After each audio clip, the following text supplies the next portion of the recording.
ایک واقعہ میں عرض کرتا ہوں، اسے بٹھاؤ ذہن کے اندر، استقامت، صبر کسے کہتے ہیں۔ حضرت عبداللہ سہمی رضی اللہ تعالیٰ عنہ، جلیل القدر صحابی، ایک عیسائی بادشاہ کے دل کے اندر حضور کے صحابی کو دیکھنے کا شوق تھا، اس لیے کہ اس نے پڑھ رکھا تھا اور سن رکھا تھا کہ حضور کے صحابہ کی پوزیشن ایسی ہے کہ 1000 دولت کے انبار ان کے سامنے رکھ دو، وہ ایمان سے ٹس سے مس نہیں ہوتے ہیں، یہ ان کی پوزیشن ہے۔ عیسائی بادشاہ کے ہاتھ حضرت عبداللہ رضی اللہ تعالیٰ عنہ آ گئے اور بادشاہ کو اطلاع دی گئی کہ حضور کا ایک صحابی ہمارے ہاتھ لگ گئے ہیں، تو ہم آپ کے پاس لے کر آتے ہیں۔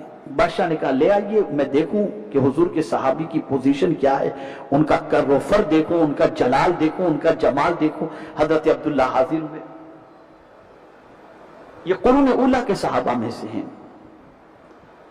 حاضر ہوئے حضرت عبداللہ۔ تو بادشاہ نے جب حضرت عبداللہ کو دیکھا سیدھے سادے لباس کے اندر، لیکن وہ بادشاہ خود حضرت عبداللہ کو دیکھ کر کے دنگ رہ گیا کہ سمپل لباس کے اندر بھی چہرے سے سکون چھلک رہا تھا، اور یہ نہیں کہ بادشاہ کے دربار میں مجھے پیش کیا جا رہا ہے، پتہ نہیں میرا انجام کیا ہوگا، یہ خوف وغیرہ ان کی پیشانی پر بھی نہیں تھا، ان کے چہرے پر نہیں تھا۔ سب سے پہلی پیشکش اور آفر حضرت عبداللہ کو عیسائی بادشاہ نے یہ دی کہ مجھے شوق تھا محمد صلی اللہ علیہ وسلم کے صحابی کو دیکھنے کا، بڑا نام سنا تھا کہ صحابی حضور کی محبت میں سب کچھ لٹا دیتے ہیں، تو میں نے سوچا کہ ایسے جانبازوں کو میں دیکھوں تو صحیح کہ وہ ہیں کیسے، تو آج میں تمہیں دیکھ رہا ہوں، بس میری ایک تمنا ہے تم پوری کر دو۔ حضرت عبداللہ نے فرمایا کیا تمنا ہے؟ اس نے کہا تمنا یہ ہے کہ میں تمہیں میری سلطنت میں سے آدھی سلطنت کا پارٹنر بناتا ہوں، بس تم محمد کا دامن چھوڑ دو صلی اللہ علیہ وسلم۔ اگر تم محمد صلی اللہ علیہ وسلم کا دامن چھوڑ دیتے ہو تو میری آدھی سلطنت کے اندر میں تمہیں اپنا پارٹنر بنا لیتا ہوں، تم اس کے شریک ہو جاؤ گے۔ حضرت عبداللہ رضی اللہ تعالیٰ عنہ نے منہ سے کچھ نہیں کہا، گردن ہلا کر منع فرما دیا، آپ نے ایسے منع فرما دیا۔ بادشاہ کو حیرت ہوئی کہ لوگ چند ٹکوں کے اندر بہت کچھ قربان کر دیتے ہیں، اسے میں آدھی بادشاہت دے رہا ہوں، اس کے باوجود یہ محمد صلی اللہ علیہ وسلم کا دامن چھوڑنے کو تیار نہیں۔ تو پھر بادشاہ نے کہا دیکھو میں تمہیں سمجھا رہا ہوں، میں تمہیں دولت دے کر سمجھا رہا ہوں کہ تم چھوڑ دو ورنہ انجام اچھا نہیں ہوگا۔ کہا مجھے اس کی کوئی پرواہ نہیں۔ اس کے بعد بادشاہ نے یہ کیا کہ کھولتے ہوئے تیل کے اوپر، یہ کھولتے یعنی ایک آگ کے انگارے کے اوپر تیل کی کڑائی رکھ دی گئی اور کڑائی ایک دم کھولنے لگی، ایک دم بالکل۔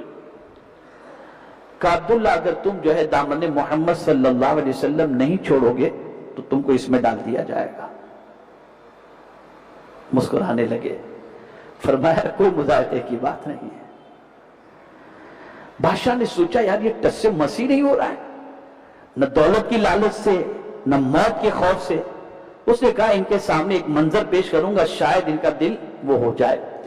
تو اس نے خدام کو حکم دیا کہ قیدی کو لایا جائے، مسلم قیدی کو لایا گیا، اور حضرت عبداللہ رضی اللہ تعالیٰ عنہ کے سامنے اس قیدی کو اس تیل کے اندر ڈال دیا گیا۔ حضرت عبداللہ فرماتے میں نے صرف کنکھیوں سے ایسے دیکھا، چند منٹ کے اندر اس شہید کی ہڈیاں جو ہے وہ اوپر کی طرف تیرتی ہوئی دکھائی دی، اور تھوڑی ہی دیر میں اس کا پورا بدن جو ہے پگھل گیا۔ بادشاہ نے کہا عبداللہ تم نے انجام دیکھ لیا، اگر تم عیسائیت قبول نہیں کرتے ہو تو تمہارا حشر بھی یہی ہوگا۔ آپ نے فرمایا مجھے منظور ہے۔ کہا گیا عبداللہ کو بھی ڈال دو کڑائی کے اندر۔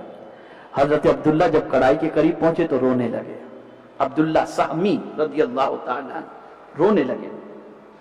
بادشاہ نے کہا کیا بیوی بچے یاد آ رہے ہیں؟ موت کے ڈر سے رو رہے ہو؟ قربان جائیے۔ حضرت عبداللہ سہمی رضی اللہ تعالیٰ عنہ نے فرمایا نہیں، میں تو صرف اس لیے رو رہا ہوں کہ میرے کریم نے ایک ہی جان عطا فرمائی ہے، اگر وہ 100 جانیں عطا کرتا تو میں اس کے نام پہ لوٹا دیتا. ایک جان ہے، اس کے لیے میں پریشان ہوں.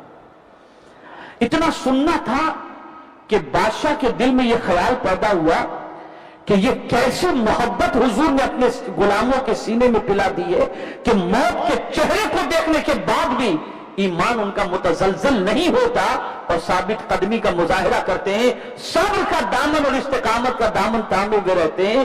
اور اس کے بعد بادشاہ خود ہی دل میں کہتا ہے بادشاہ میں نہیں، بادشاہ تو یہ نظر آتا ہے، یہ جو کہتا ہے میں قبول کرتا ہوں، یعنی منع کر دیتا ہے تو میں قبول کر لیتا ہوں، میں جو کہتا ہوں یہ ٹھکرا دیتا ہے. اس کے بعد بادشاہ نے کہا اچھا چلیے میں آپ کو تیل کے اندر نہیں ڈالتا ہوں، کیا میری ایک خواہش آپ پوری کر سکتے ہو؟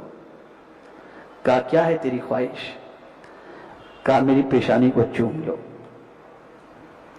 میں تمہیں آزاد کر دوں گا. قربان جائیے صحابی کی عظمت پر. حضرت عبداللہ فرماتے ہیں نہیں، میری ایک کنڈیشن ہے، اگر وہ کنڈیشن تم پوری کرو میں تمہاری پیشانی کو چوموں گا. کہا کیا کنڈیشن ہے؟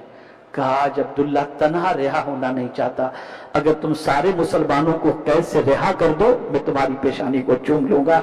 اس نے اعلان کیا سارے مسلمانوں کو آزاد کر دیا جائے. حضرت عبداللہ نے اس کی پیشانی چومی اور اس کے بعد جب سارے مسلمان رہا ہوئے اور جب مدینے کی طرف بڑھے اور فاروق اعظم رضی اللہ تعالیٰ عنہ کو پتہ چلا تو فاروق اعظم استقبال کے لیے تھے اور مدینے کے سارے صحابہ سے فرمایا عبداللہ کی پیشانی کو تم سب بوسا دو.